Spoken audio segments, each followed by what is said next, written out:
Il a traversé les siècles. On l'appelle le livre des livres. La Bible est le plus grand best-seller de tous les temps.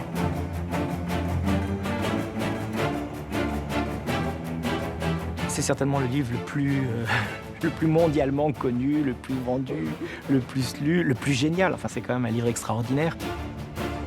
Connu sous le nom d'Ancien Testament, le premier opus de la Bible est le fondement de la religion juive, mais aussi des deux autres grandes religions monothéistes, le christianisme et l'islam. Pourtant, l'Ancien Testament a une étrange particularité.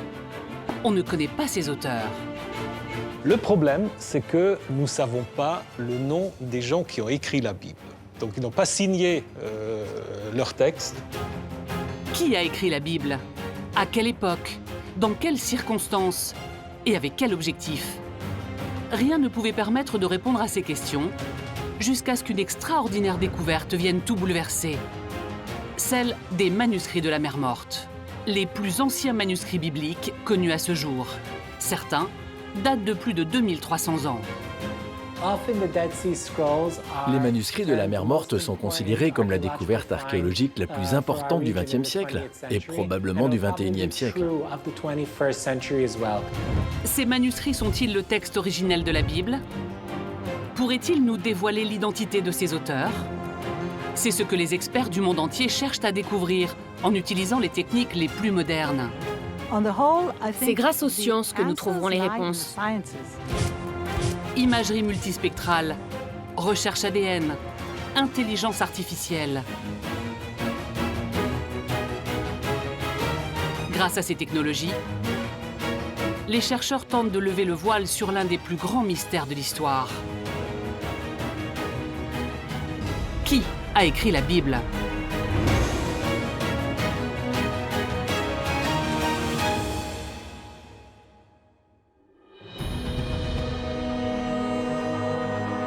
Gutenberg ne l'avait pas choisi au hasard.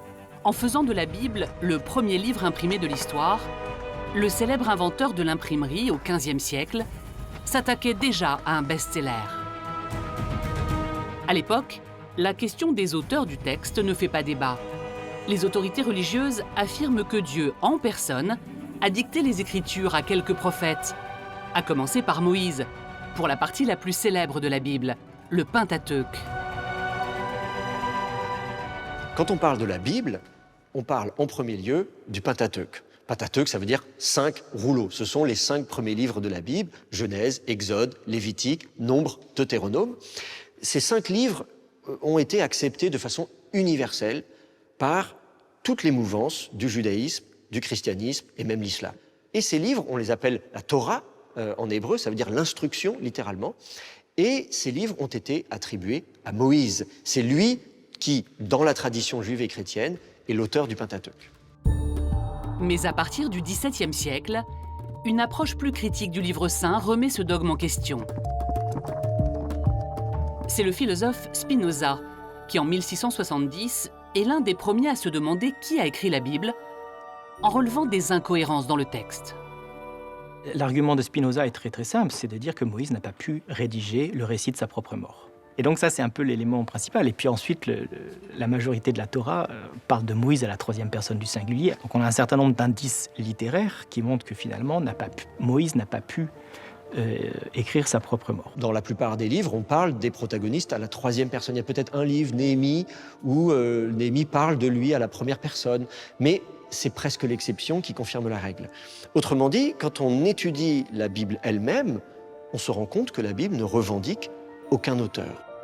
Mais comment chercher les auteurs d'un texte dont on ne connaît alors que des copies successives, remontant pour la plus ancienne au début du Moyen-Âge? La tâche semble impossible, jusqu'à ce qu'une incroyable découverte archéologique ne se produise.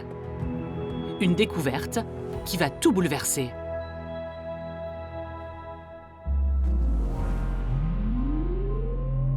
Elle a lieu en Cisjordanie, à Qumran, dans le désert de Judée.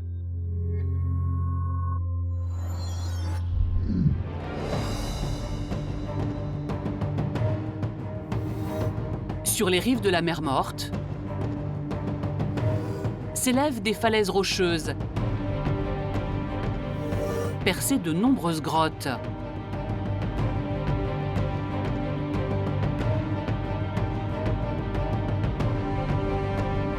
C'est dans ces cavités, au cœur de cet impressionnant désert, qu'en 1947, d'étranges manuscrits refont surface.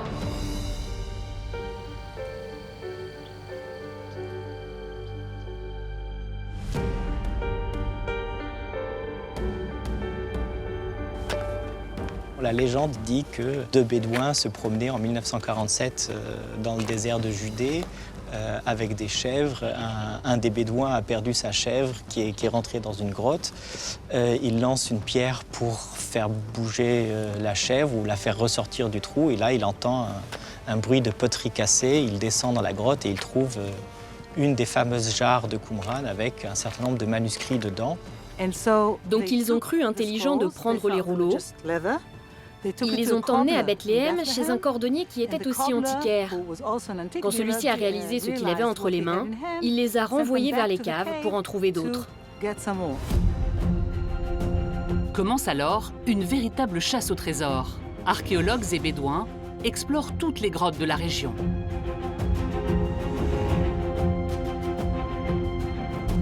C'est un archéologue français, Roland Deveau, qui pilote ce chantier. Ce moine dominicain dirige alors l'école biblique et archéologique française de Jérusalem, une institution qui défend une interprétation de la Bible à la lumière de l'archéologie. Une équipe dirigée par le père Deveau et le directeur des antiquités jordaniennes a été créée. Ils ont ratissé la région. Ils ont trouvé la première grotte, puis une dizaine de grottes qu'ils ont fouillées. 11 d'entre elles contenaient des milliers et des milliers de fragments de parchemin, dont on sait aujourd'hui qu'ils appartiennent à environ 1 millier de manuscrits.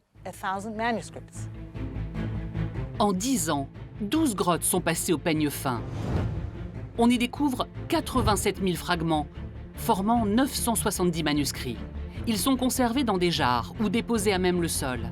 La plupart sont rédigés sur des parchemins et certains sur des papyrus.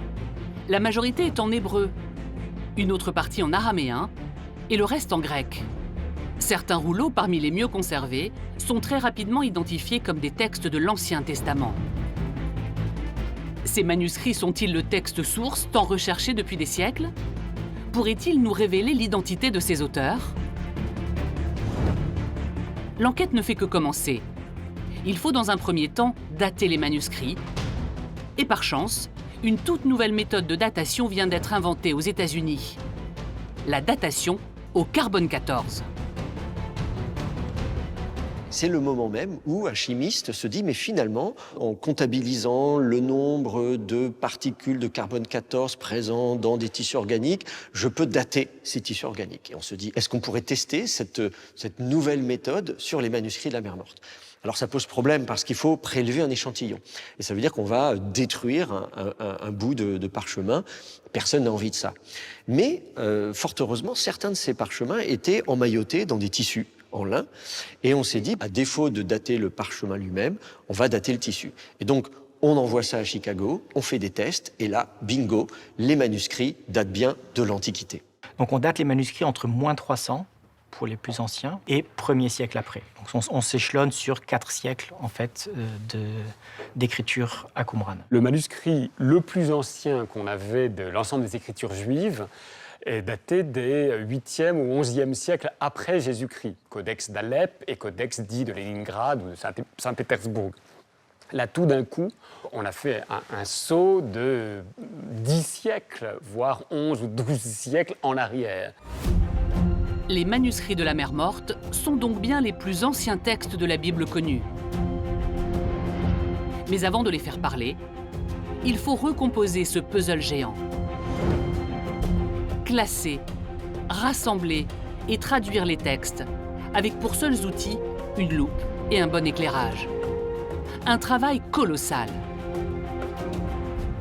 La plupart des manuscrits de la mer Morte sont dans un état catastrophique. Ce sont des petits fragments, des miettes.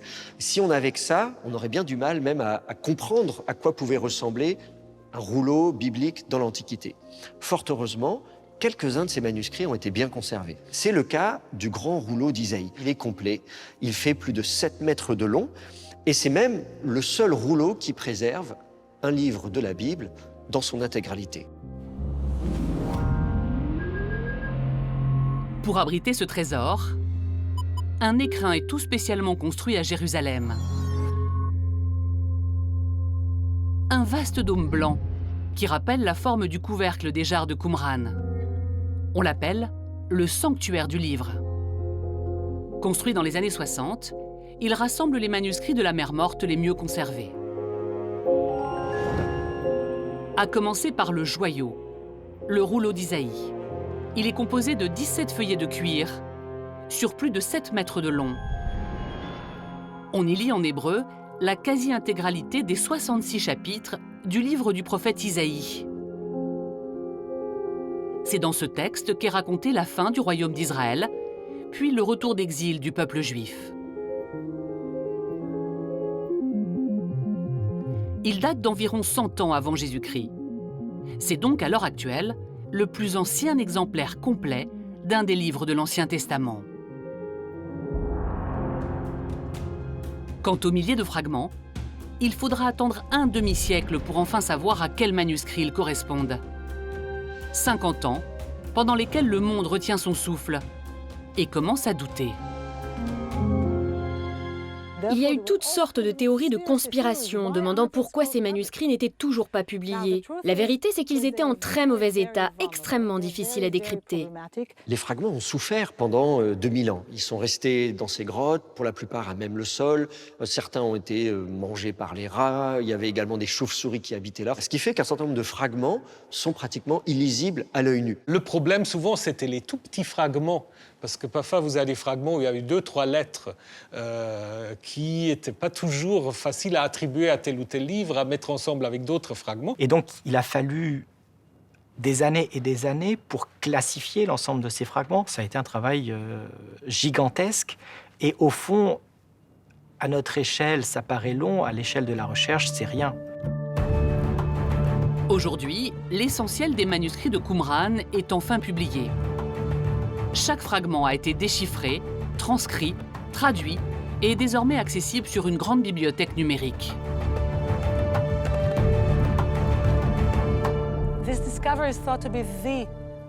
Cette découverte des manuscrits de la Mer Morte est considérée comme la plus importante du XXe siècle, car ils incluent tous les livres de la Bible, à l'exception du livre d'Esther.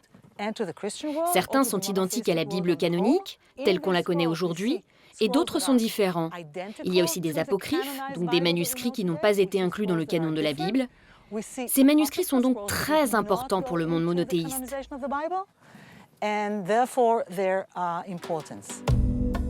Mais ces manuscrits posent à ce stade plus de questions qu'ils n'apportent de réponses. Sont-ils les textes originaux de la Bible? Qui les a déposés dans les grottes et pourquoi? Pourrait-il s'agir des auteurs de l'Ancien Testament? Un premier indice va mettre les archéologues sur la piste d'une mystérieuse communauté juive de l'Antiquité. Parmi les textes retrouvés, une centaine dépeint les rites et les croyances d'une communauté religieuse. L'un d'eux, qui s'intitule « La règle de la communauté », décrit même de manière assez précise leur mode de vie. Les rouleaux évoquent la communauté de Qumran avec une règle de la communauté qui explique la règle de vie, le rythme quotidien, la procédure pour rejoindre la communauté, quelqu'un qui est disciple et qui va avoir comme ça 3 ans pour faire ses preuves. Les chercheurs de l'époque font le rapprochement avec des textes antiques qui évoquent une école de pensée juive très pieuse, les Esséniens. Elle aurait existé pendant 300 ans, entre le IIe siècle avant Jésus-Christ et le 1er siècle de notre ère. On connaissait déjà les Esséniens par les historiens de l'Antiquité, Flavie Joseph, Pline, et en particulier la description que Pline fait des Esséniens et de la localisation des Esséniens, qu'ils situent globalement assez précisément à l'endroit où se situe le site de Qumran.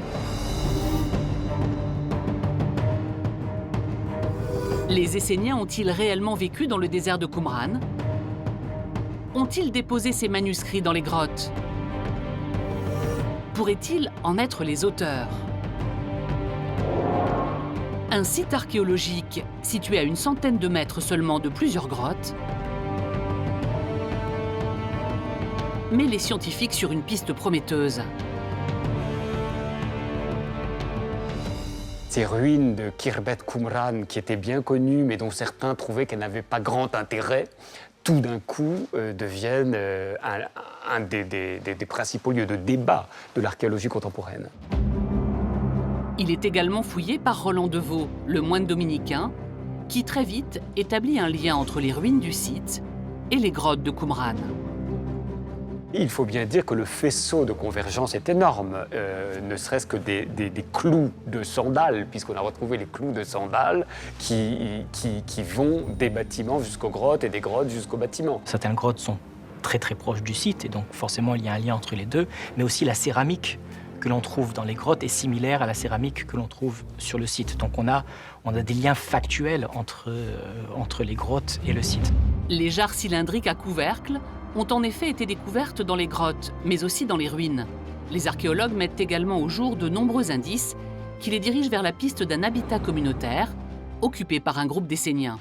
On a cherché un scriptorium, une salle qui aurait été le lieu même où les scribes passaient leur journée à copier des manuscrits. Alors il y a effectivement une salle assez longue, avec une table très très longue, et on dit ben voilà, on peut dérouler plusieurs mètres de parchemin sur cette table. C'est donc le scriptorium.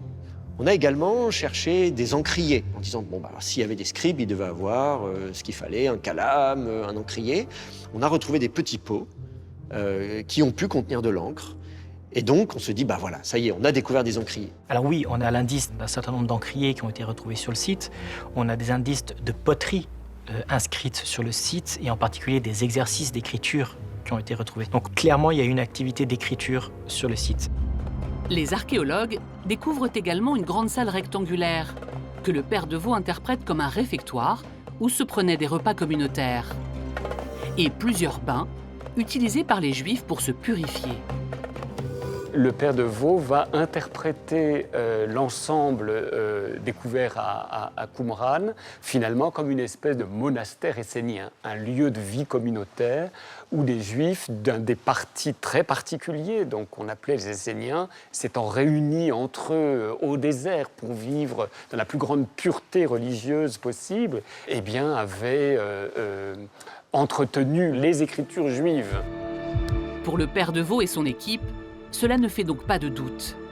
Des Esséniens auraient vécu sur le site de Qumran, où ils auraient copié les manuscrits découverts dans les grottes. Mais seraient-ils pour autant les auteurs de tous les manuscrits de la Mer Morte? Et auraient-ils rédigé une partie des textes de l'Ancien Testament?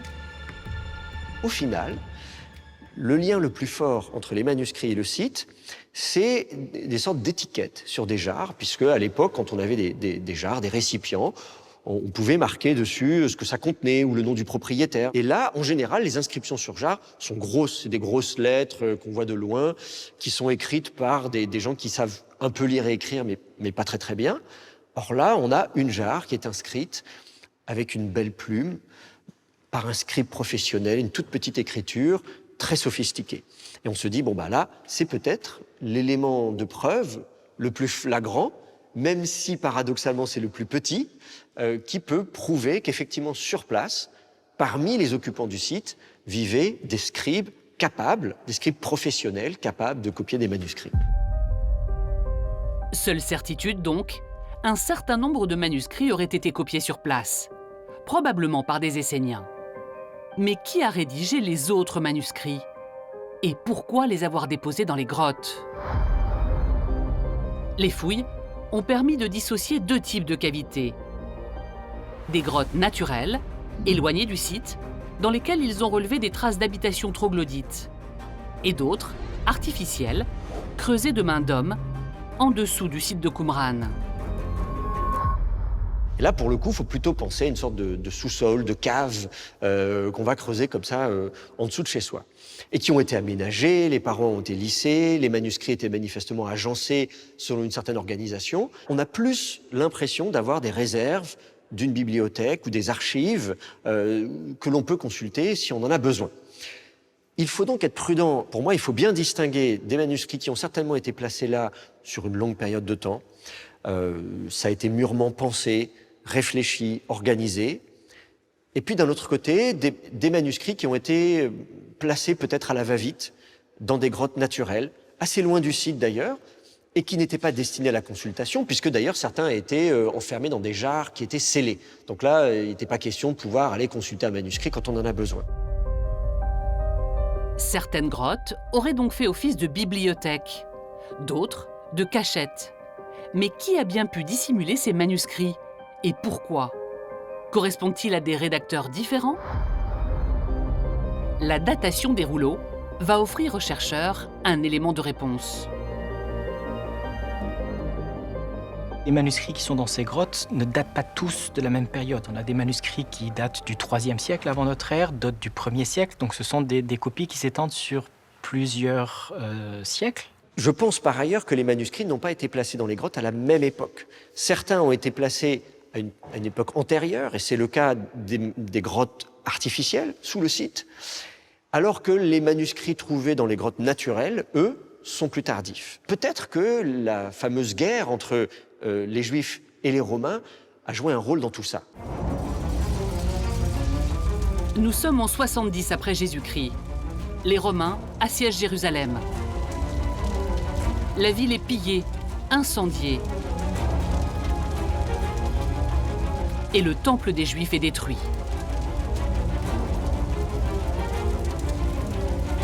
Il n'en restera que le mur occidental. Il est connu aujourd'hui sous le nom de mur des Lamentations.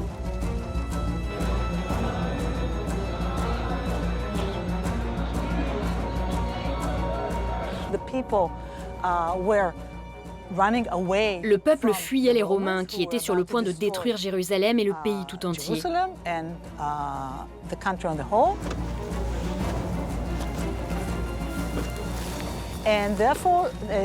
Donc ils ont pris leurs biens les plus précieux et les ont cachés dans ces grottes. En espérant les récupérer après la guerre. Puis malheureusement, ils n'ont jamais pu les récupérer. C'est donc peut-être à l'époque de la destruction de Jérusalem par les Romains que certains manuscrits de la mer Morte auraient été cachés dans les grottes par des scribes qui auraient fui la ville assiégée. Mais étaient-ils pour autant les premiers auteurs de la Bible? C'est vers les sciences les plus modernes que les chercheurs se tournent pour essayer de valider leur théorie. Cette fois, ce ne sont plus les textes qui intéressent les scientifiques, mais les parchemins eux-mêmes. Grâce à la chimie ou aux tests ADN, ils espèrent découvrir la provenance exacte de ces manuscrits.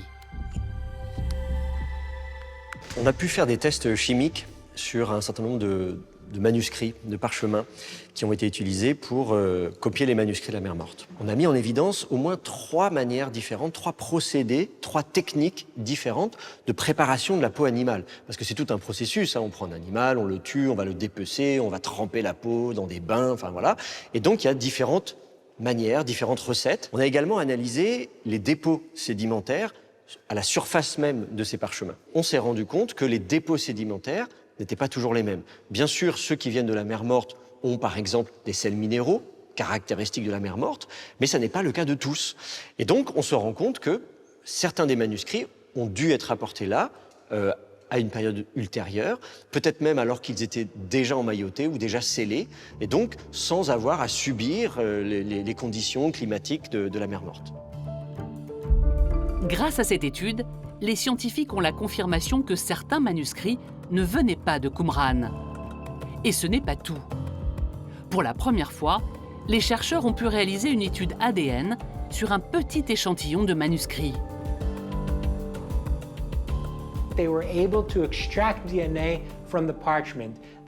Ils ont pu extraire de l'ADN sur un très petit échantillon d'une trentaine de parchemins. Ce n'est que la première étape vers une analyse beaucoup plus large. Car l'intérêt de l'ADN, c'est de faire des regroupements, ce qui est beaucoup plus difficile avec seulement 30 échantillons. Mais les premiers résultats de cette étude nous donnent par exemple les types d'animaux utilisés pour préparer les parchemins. Utilisaient-ils des moutons ou des chèvres? C'est très intéressant car cette question faisait l'objet de débats. Là où on pensait que c'était de la peau de chèvre, c'est plutôt de la peau de mouton. Alors vous allez me dire quelle différence ça fait, chèvre et mouton c'est pareil. Sauf que à Qumran, au bord de la mer Morte, il n'y a pas de moutons. C'est un climat désertique. On peut avoir des chèvres qui peuvent brouter la petite herbe qui pousse à droite à gauche. On ne peut pas avoir un troupeau de moutons. Les troupeaux de moutons, on les trouve beaucoup plus haut dans la montagne, du côté de Jérusalem notamment. Ça veut dire que les manuscrits, ou en tout cas la peau qui a servi à copier les manuscrits, n'a pas été produite localement. Et ce n'est pas le seul intérêt de cette étude ADN. Les chercheurs ont découvert qu'elle pourrait leur permettre d'identifier certains scribes. L'ADN permet d'identifier un animal par rapport à un autre. Et donc on a testé 3 fragments. Et les chercheurs débattaient en disant, est-ce que ces 3 fragments viennent du même manuscrit, ont été copiés par le même scribe, ou bien est-ce que ce sont 3 fragments de 3 manuscrits différents? J'ai dit, écoutez, selon moi, 2 fragments appartiennent bel et bien au même manuscrit parce que c'est de la même main, la même écriture, le même scribe. En revanche, le 3e fragment, lui, appartient à un autre manuscrit. Eh bien, cette hypothèse, on a pu la tester grâce aux tests ADN. Et les tests ADN ont mis en évidence que les 2 fragments que j'avais rapprochés appartiennent bel et bien au même animal, alors que le 3e fragment appartient à un autre animal. Les scientifiques en sont désormais sûrs. Les manuscrits de la mer Morte auraient été copiés et recopiés pendant plus de 300 ans par plusieurs générations de scribes, qu'il s'agisse d'Esséniens installés à Qumran ou de religieux venus de Jérusalem.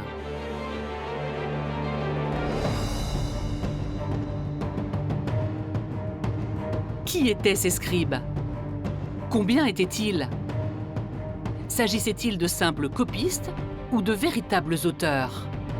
Et quels textes les ont inspirés? Pour répondre à ces nouvelles interrogations, il faut se plonger dans les textes et combler les trous. C'est une fois de plus grâce à la science que les chercheurs tentent de trouver des réponses. Au laboratoire de l'autorité des antiquités israéliennes, les techniques les plus innovantes sont convoquées pour faire parler les fragments en très mauvais état.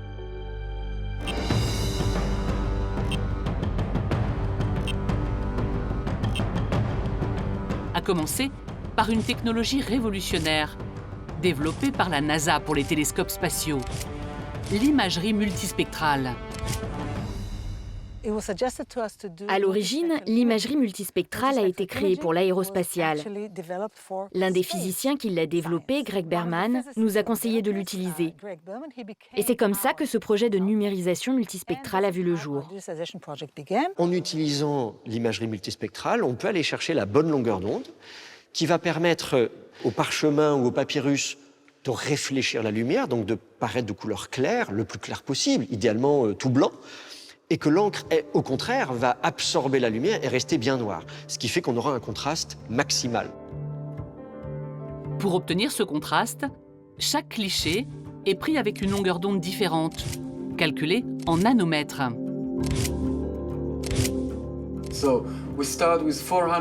Nous commençons donc par 445 nanomètres. Vous voyez, la lumière fonctionne des 2 côtés. Nous recueillons des informations, mais c'est encore très plat. Nous montons donc progressivement, 499 nanomètres, 500, 540, 595, 638, 656, 700 nanomètres. Là, on entre dans la zone des infrarouges qui met l'accent sur le texte, parce que l'encre est à base de carbone.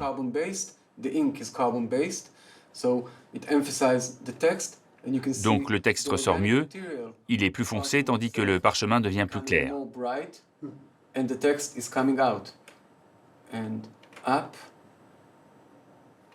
Et là, nous sommes au degré le plus élevé, 924.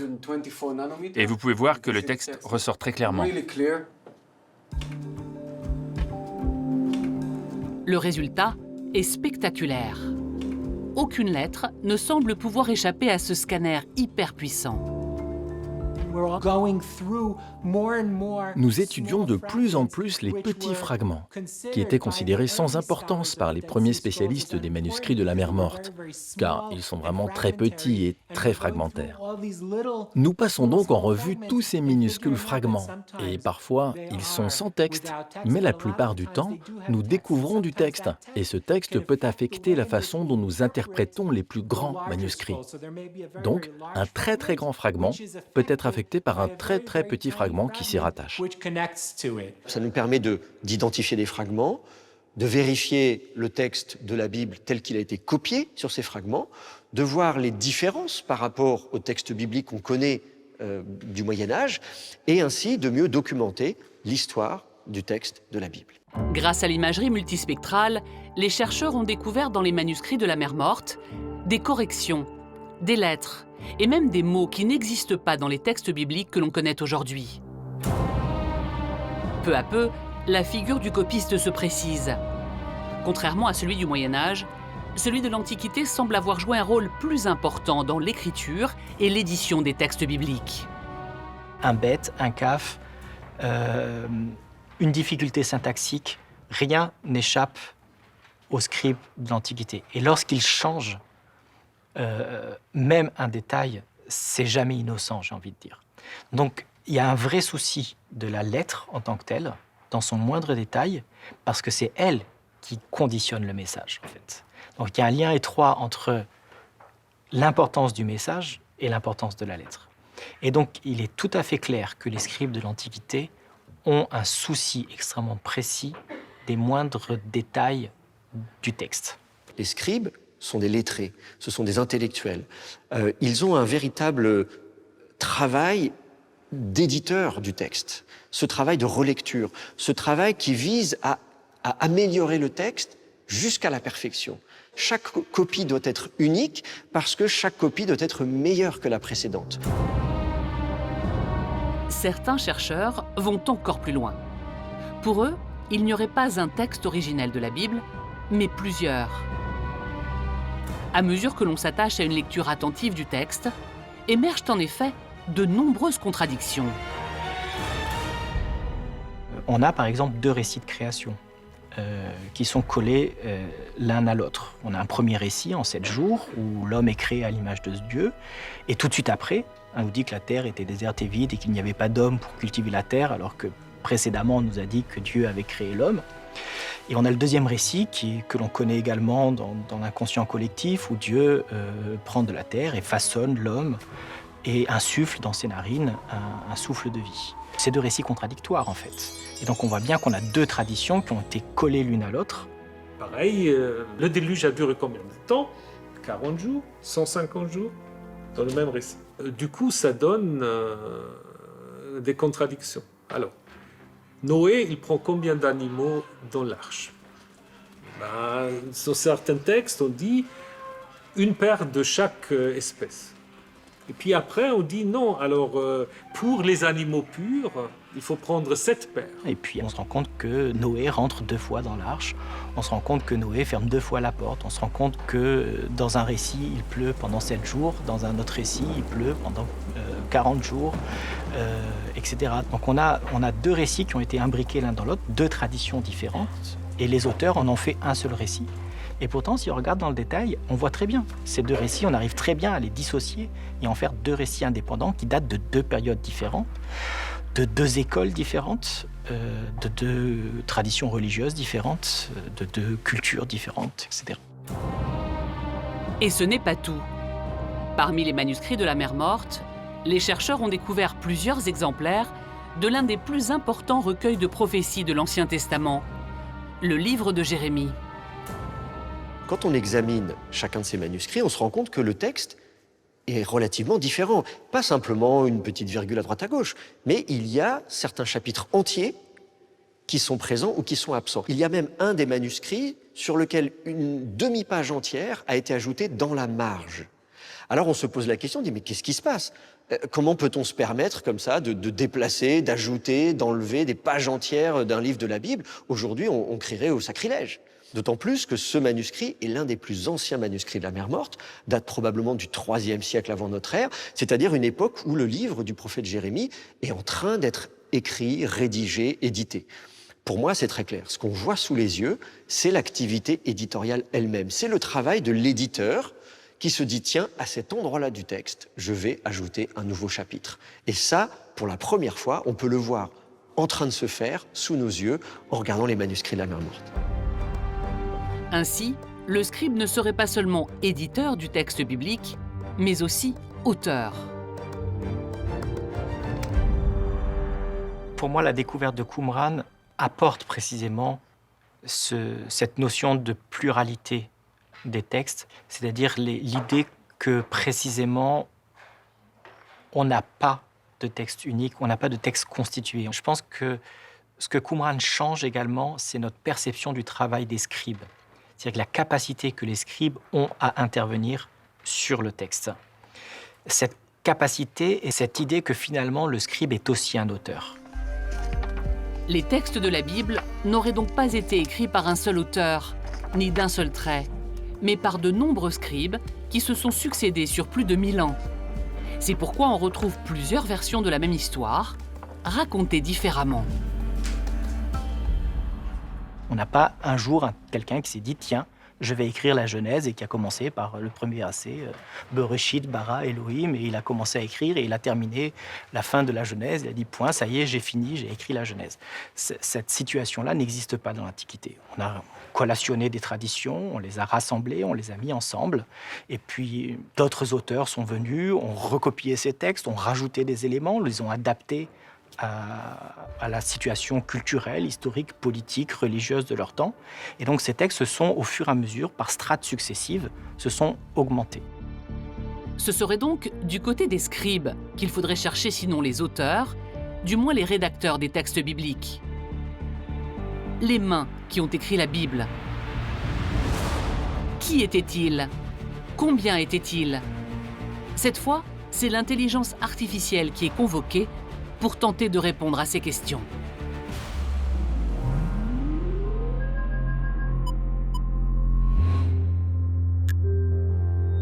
En Suisse, à l'université de Lausanne, David Amidovitch, chercheur et historien français spécialiste de la Bible, travaille sur un tout nouvel outil mathématique qu'il est en train de mettre au point et qu'il appelle l'algorithme de Dieu. Il tente d'identifier les mains qui ont écrit la Bible, d'après leur graphologie. À l'œil nu, souvent, on va dire c'est quasiment impossible de détecter des mains de scribes. J'en veux pour preuve que dans les manuscrits de la Mer Morte, les manuscrits de Qumran, les hypothèses qui prévalaient jusqu'alors, c'était de dire quasiment qu'on a autant de mains de scribes qu'on a de manuscrits, c'est-à-dire à peu près 1000. Sauf que dans l'Antiquité, il n'est jamais attesté qu'il y a 1000 scribes au même endroit, au même moment, qui copient des choses. Donc notre pari, entre guillemets, c'est de repérer des points communs dans l'écriture des lettres, dans la graphie de chaque lettre, ce qu'on appelle la paléographie, pour qu'on puisse identifier finalement la même main d'un scribe. Il s'aide pour cela de la puissance de calcul des ordinateurs les plus récents et d'une technique d'intelligence artificielle appelée le deep learning.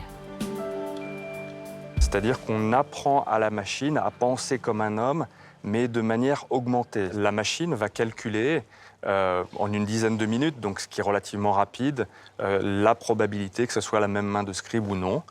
Et là, l'ordinateur, grâce à l'algorithme, va apprendre à reconnaître telle main, dire telle autre main, ce n'est pas la même main.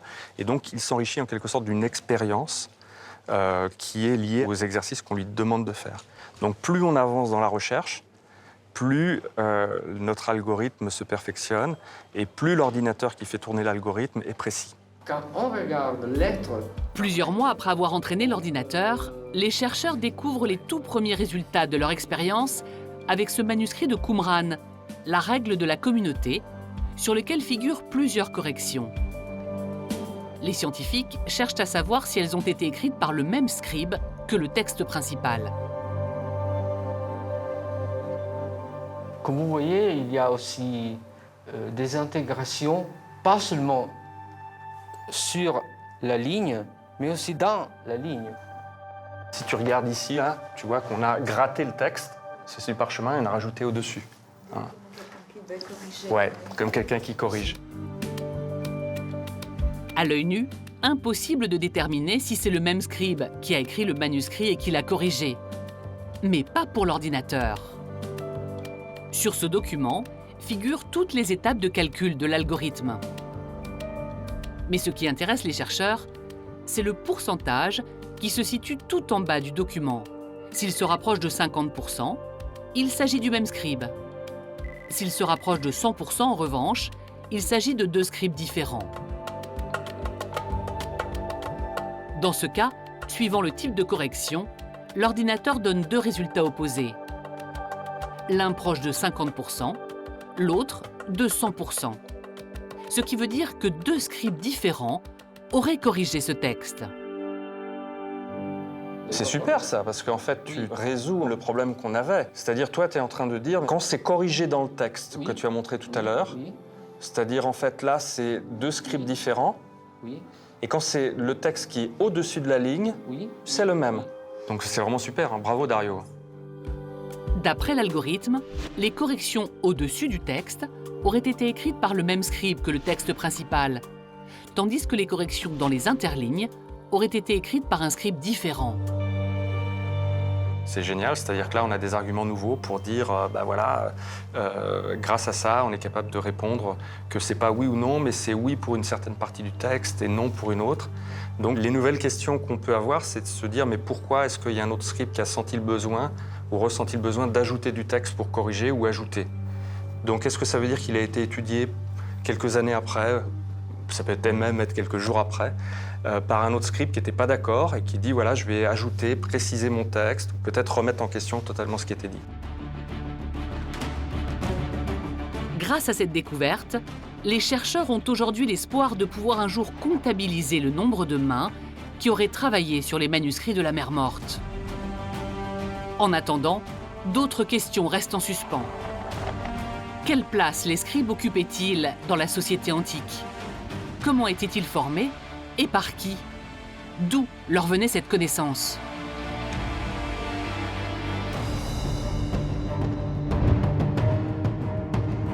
Une fois de plus, c'est en se tournant vers l'étude des manuscrits de la Mer Morte que les chercheurs ont trouvé des éléments de réponse. Un manuscrit en particulier, appelé le Livre d'Hénoch, a offert aux scientifiques des informations clés sur le rôle social du scribe dans l'Antiquité. Dans le livre d'Hénoch, on nous qualifie Hénoch comme étant un scribe. Finalement, le scribe, c'est celui qui a la connaissance particulière. C'est le titre suprême, d'une certaine manière. Scribe de justice, scribe de sagesse. C'est le titre le plus haut qu'on puisse attribuer au patriarche Hénoch. Dans les temps anciens, encore une fois, les scribes sont non seulement des techniciens de l'écriture, mais ils ont eux-mêmes un certain pouvoir social, tout simplement, parce qu'ils savent écrire, et religieux, spécialement dans le monde juif, où les écritures sont tellement importantes. Pour moi, les scribes, c'est l'intelligentsia politique, religieuse du monde proche oriental. Ce sont des écrivains. Et donc, ils ont à la fois ce rôle de transmission de la connaissance et ils sont les détenteurs de la connaissance également, puisque ce sont eux qui lisent, qui transmettent, qui enseignent. Et ils sont non seulement les détenteurs, mais aussi les créateurs de cette connaissance. Mais il est une question à laquelle les manuscrits de la Mer Morte n'apportent pas de réponse. Ces récits de la Bible que les scribes copient et modifient au fil des siècles, d'où viennent-ils? Quelles histoires et autres légendes les ont inspirés? Et y a-t-il un commanditaire? C'est en étudiant cette fois le contenu même des grands récits bibliques que les chercheurs ont découvert des similitudes avec des traditions anciennes, empruntées à d'autres cultures du Proche et du Moyen-Orient. On est dans des récits d'abord qui, si on prend les récits de la création ou les récits du déluge, qui sont composés sur des mythes mésopotamiens qui sont réécrits, réinterprétés. On a des textes qui peuvent être lus complètement déconnectés aussi de tout contexte religieux. On importe dans ces textes-là des traditions externes, des traditions mésopotamiennes, des traditions égyptiennes. Au fond, les institutions religieuses sont postérieures, ce sont des relecteurs de ces traditions-là. Le déluge existe en plusieurs versions dans les textes mésopotamiens. Donc, ils ont certainement eu connaissance de ces récits et l'ont adapté à leur manière. L'Exode, quand on regarde, c'est une histoire qui est tellement complexe. On se dit, c'est pas un scribe qui écrit ça pour juste s'amuser. Donc, souvent, les récits viennent en effet des traditions orales. Mais ce qui est compliqué, c'est que les traditions orales ne sont pas stables. Ils bougent tout le temps. Donc, la base est sans doute orale. Mais la version écrite, c'est déjà sans doute une interprétation de ces traditions. Ce processus de compilation ne s'est pas fait en une seule fois. C'est plutôt une accumulation d'un processus continu, si vous voulez, où on part de traditions orales qui sont mises par écrit, qui circulent différemment, séparément les unes des autres, qui ont été rassemblées à un moment donné, partiellement, puis encore un peu plus, puis encore un peu plus. Et ce processus, selon moi, se poursuit jusqu'au tournant de notre ère. Autrement dit, d'une certaine manière, la Bible a été écrite sur 1000 ans, et pas simplement sur 50 ou 100 ans comme on l'entend bien souvent. Qui, à un moment donné de l'histoire, a donc décidé de rassembler ces traditions, de les compiler par écrit, pour en faire le livre de la Bible que nous connaissons aujourd'hui? Et dans quel but? La réponse se trouve peut-être dans la pierre.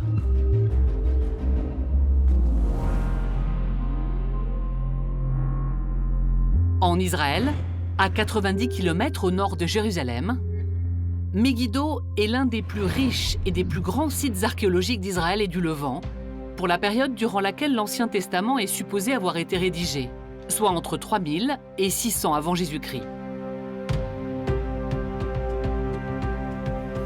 L'archéologue Israel Finkelstein co-dirige les campagnes de fouilles à Megiddo depuis près de 20 ans. Ce site représente toute l'histoire de ce pays à l'âge du bronze et à l'âge du fer. C'est donc comme ouvrir une fenêtre sur l'histoire. Nous avons ici les vestiges d'une structure monumentale qui date d'environ 3000 ans avant Jésus-Christ. Et puis nous montons progressivement avec les couches. Et les blocs que vous voyez sous les palmiers datent, eux, du 8e siècle avant Jésus-Christ. Nous avons donc regroupé sur cette stratigraphie du site une histoire de 2500 ans environ. Donc fouiller ici est vraiment merveilleux car on touche à tous les points sensibles du passé de cette région.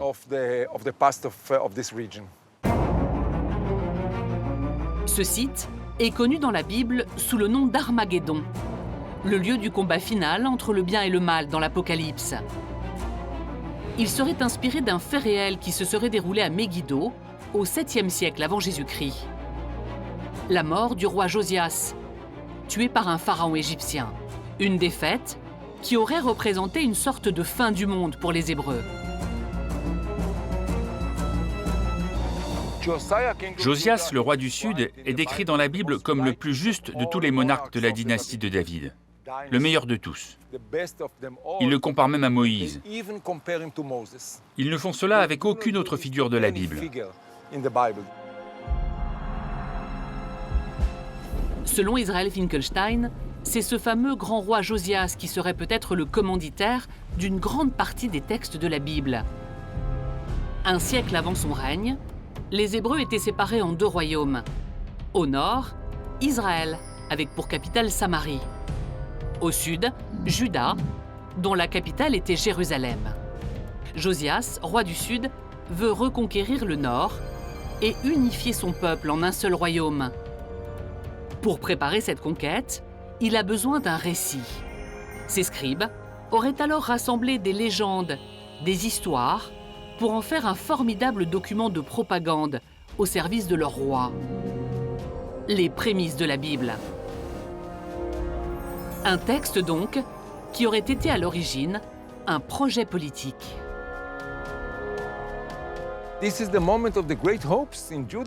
Le roi du Sud a l'espoir de réunir les deux royaumes et de rétablir une grande monarchie unifiée.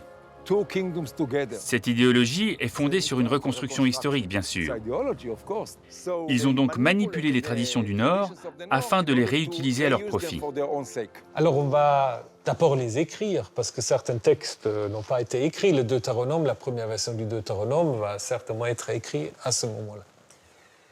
On va peut-être prendre certains textes comme l'histoire de l'Exode, qui viennent du Nord, et qu'on va rééditer. Donc c'est en effet une sorte de bibliothèque à la gloire du roi Josias. Une petite bibliothèque de propagande aussi, on peut dire.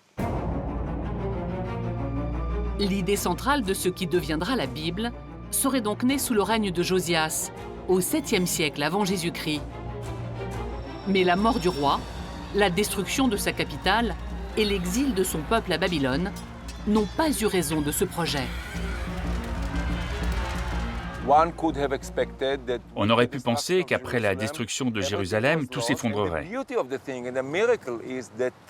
Et la beauté de la chose, le miracle, c'est que les auteurs, les scribes, vont continuer de composer des textes bibliques, de les modifier, afin de comprendre ce qu'il s'est passé.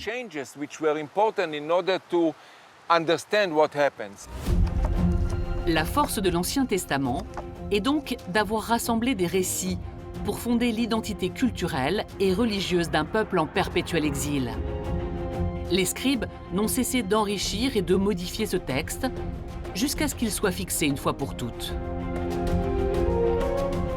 Le milieu des rabbins, qui est celui qui va donner naissance au judaïsme tel qu'on le connaît aujourd'hui, va vraisemblablement fixer le texte aux alentours du IIe siècle de notre ère. On le sait pourquoi, parce que quand on regarde les manuscrits hébreux de la mer Morte du IIe siècle, le texte est pratiquement le même, à la virgule près. On se dit, voilà, le texte est fixé, et d'ailleurs, il ne bougera pas pendant 1000 ans, puisque quand on regarde les Bibles rabbiniques médiévales, elles ont le même texte, qui est d'ailleurs le même que celui qui est lu encore aujourd'hui à la synagogue. Grâce à l'étude patiente des manuscrits de la mer Morte, aux plus récentes recherches scientifiques et aux fouilles archéologiques, les chercheurs peuvent désormais apporter quelques réponses à la grande question des auteurs de la Bible. On ne peut pas dire, vous savez, un tel a écrit la Bible. Ça ne s'est pas passé comme ça. Quelqu'un a pris des textes écrits par A, B, C, D, E, F. Il en a extrait des morceaux, les a assemblés, édités, modifiés, pour que le récit soit le plus fluide possible. Qui a écrit la Bible? Les scribes. C'est eux la clé de l'énigme. Ce sont eux qui ont transmis le texte biblique siècle après siècle. Ce sont eux qui ont fait vivre ce texte, qui l'ont amélioré, qui l'ont fait voyager, qui l'ont adapté, qui lui a donné la forme dans laquelle on le connaît aujourd'hui, ou plutôt les différentes formes dans lesquelles le texte nous est parvenu. À l'heure où nous refermons le livre des livres, nous en savons un peu plus sur ses auteurs et sur les origines de sa rédaction. Mais il conserve une part de mystère. Et c'est peut-être cela qui fait de la Bible le plus grand best-seller de l'histoire.